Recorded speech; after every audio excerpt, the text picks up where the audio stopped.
అందరికీ నమస్కారం. ఈరోజు మనం అస్సలు వంట చేయక్కర్లేకుండా నిమిషాల్లో రెడీ అయిపోయే ఒక అదిరిపోయే ఆంధ్రా పచ్చడి గురించి తెలుసుకోబోతున్నాం. అదేనండి మన దోసకాయ పచ్చడి. చూడ్డానికి చాలా సింపుల్గా ఉంటుంది, కానీ రుచి మాత్రం అమోఘం. నిజంగా ఏ భోజనంలోకైనా సరే ఇట్టే సెట్ అయిపోతుంది. సరే, మరి ఈ పచ్చడి కథ ఏంటో చూద్దామా? దీని మూలాలు మన ఆంధ్ర వంటకథలోనే ఉన్నాయి. తెలుసుకదా, మన దగ్గర తాజా పదార్థాలతో చేసే వంటకాలకుండే విలువే వేరు. అసలు పచ్చడి అంటే ఏంటి? సింపుల్గా చెప్పాలంటే ఇది మన సౌత్ ఇండియా స్పెషల్ ఒక రకమైన ఫ్రెష్ ఊరగాయ అనుకోండి. పచ్చి కూరగాయలతో మంచి మసాలాలు కలిపి చేస్తారు. దీని స్పెషాలిటీ ఏంటంటే కారం, పులుపు, ఉప్పు ఇలా అన్ని రుచులు పర్ఫెక్ట్గా బ్యాలెన్స్ అవుతాయి. మరి ఈ పచ్చళ్ళలో హీరో ఎవరనుకుంటున్నారు? ఇంకెవరు, మన దోసకాయే. ఇది మనం రెగ్యులర్గా చూసే కీరదోస లాంటిది కాదు సుమా. దీని రుచే వేరు. కొంచెం పుల్లగా ఉంటూ ముక్కలు కరకరలాడతాయి. ఆ టెక్స్చరే ఈ పచ్చడికి అసలైన ప్రాణం.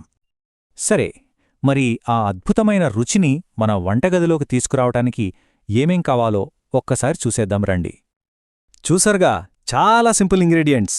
దోసకాయేమో మంచి క్రంచ్ ఇస్తుంది, పచ్చిమిరపకాయలు ఘాటు కోసం, ఆ పులుపుదనం కోసం కొద్దిగా నిమ్మరసం, మంచి రంగు కోసం చిటికెడు పసుపు, ఇక ఫైనల్గా రుచికి సరిపడా ఉప్పు, అంతే.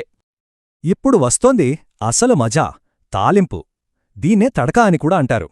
చెప్పాలంటే మన భారతీయ వంటకాలకు ఇదే ఆత్మ. వేడివేడి నూనెలో మసాలా దినుసులు వేయించి వాటిలోని ఫ్లేవర్స్ అన్నింటినీ బయటకు తీసుకురావడమే అదో మ్యాజిక్. తాళింపు కోసం మనకు కావాల్సినవి ఇవే. నూనెలో ఆవాలు చిటపటలాడుతుంటే ఆ సౌండ్, ఆ తర్వాత మినపప్పు వేగాకొచ్చే కమ్మటి వాసన, ఎండుమిర్చి ఘాటు, దానికి తోడు ఇంగువ సువాసన, చివరిగా తాజా కరివేపాకు. అబ్బా, ఈ ఫ్లేవర్స్ అన్నీ కలిస్తేనే పచ్చడికి అసలైన టేస్ట్ వస్తుంది. సరే, పదార్థాలన్నీ రెడీగా ఉన్నాయి గదా, ఇంకెందుకు ఆలస్యం? పచ్చడి బేస్ ఎలా చేయాలో చూసేద్దాం పదండి. ప్రాసెస్ చాలా సింపుల్. ఫస్ట్ దోసకాయను శుభ్రంగా కడిగి చెక్కు తీసి లోపల గింజలు తీసేయండి. ఆ తర్వాత దాన్ని వీలైనంత చిన్న ముక్కలుగా తరగాలి. గుర్తుంచుకోండి, ముక్కలు ఎంత చిన్నగా ఉంటే అంత బావుంటుంది. ఇక పచ్చిమిర్చి విషయానికొస్తే దాన్ని మరీ మెత్తటి పేస్ట్లా కాకుండా కొంచెం కచ్చాపచ్చగా దంచితే చాలు. అప్పుడే ఆ ఫ్లేవర్ కరెక్ట్గా ఉంటుంది. ఓకే, ఇప్పుడు మన రెసిపీలోకెల్లా మంచి అరోమా ఇచ్చే స్టెప్కొచ్చేశాం. అదేనండి, తాళింపు వేయటం. ఒక చిన్న ప్యాన్లో కొద్దిగా నూనె వేడి చేయండి. నూనె కాస్త వేడెక్కాక ఆవాలు వేయండి.